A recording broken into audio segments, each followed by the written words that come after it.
தந்தையின் கரம் பிடித்து திருவிழாவை காண வந்த 5 வயது சிறுமி எதிர்பாராத விதமாக தேர் சக்கரத்தில் சிக்கி உயிரிழப்பு. பெற்றோர்களின் கண் முன்னே நடந்த இந்த சம்பவம் பெரும் சோகத்தை ஏற்படுத்தியிருக்கு. கேரள மாநிலம் கொல்லம்க்கு பக்கத்துல புகழ்பெற்ற கோட்டாங்குளங்கரா கோவில் அமைஞ்சிருக்கு.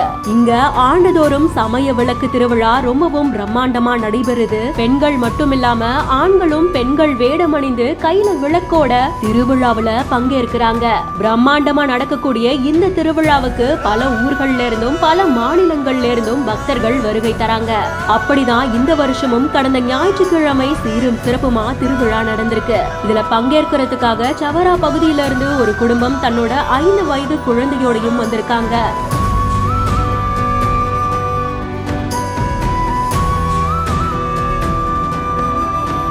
அப்போதான் எதிர்பாராத விதமா சிறுமி தேர் சக்கரத்துல சிக்கியதா சொல்லப்படுது. பதறி போன மக்கள் உடனடியா சிறுமிய மீட்டு சிகிச்சைக்காக மருத்துவமனைக்கு அனுப்பி வச்சிருக்காங்க.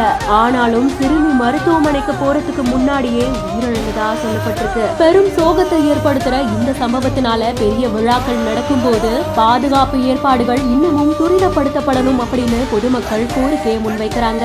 இந்த சம்பவம் தொடர்பா போலீசாரும் வழக்கு பதிவு செஞ்சு விசாரணை நடத்திக்கிட்டு இருக்காங்க. சமய விளக்கு திருவிழால எதிர்பாராத விதமா 5 வயது சிறுமி உயிரிழந்த இந்த சம்பவம் அந்த பகுதியில பெரும் சோகத்தையும் அதிர்ச்சியையும் ஏற்படுத்தியிருக்கு.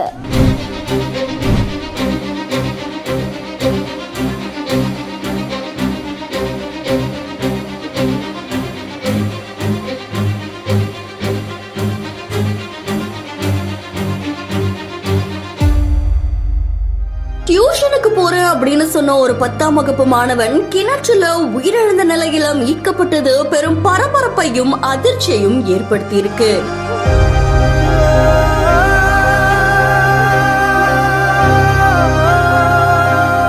பிள்ளையை இழந்த சோகத்துல ஊரே கதரும் காட்சி காண்போர சோகத்துல ஆழ்த்தி இருக்கு.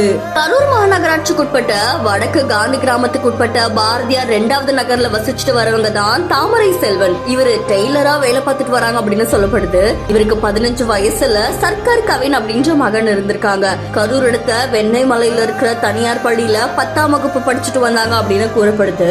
இந்த நிலையில இந்த மாணவன் டியூஷனுக்கு போறேன் அப்படின்னு சொல்லி பெற்றோர்கள் கிட்ட சொல்லிட்டு வீட்டை விட்டு வெளியில போயிட்டு இரவு நேரம் ஆனதுக்கு அப்புறம் கூட வீட்டுக்கு திரும்பல அப்படின்னு கூறப்படுது. இதை தொடர்ந்து அந்த மாணவனுடைய பெற்றோர்கள் அவனுடைய நண்பர்கள் வீட்லயும் உறவினர்கள் வீட்லயும் தேடி இருக்காங்க. அப்படி கிடைக்காததால பசுபதிபாளையம் காவல் நிலையத்துல நள்ளிரவுல புகாரும் கொடுத்திருக்காங்க அப்படின்னு கூறப்படுது. இந்த நிலையில வடக்குப்பாளையம் கிராமத்துல விவசாய கிணத்துக்கு பக்கத்துல இந்த மாணவனுடைய செருப்பு கிடைச்சதா தகவல் ஒண்ணு கிடைச்சிருக்கு.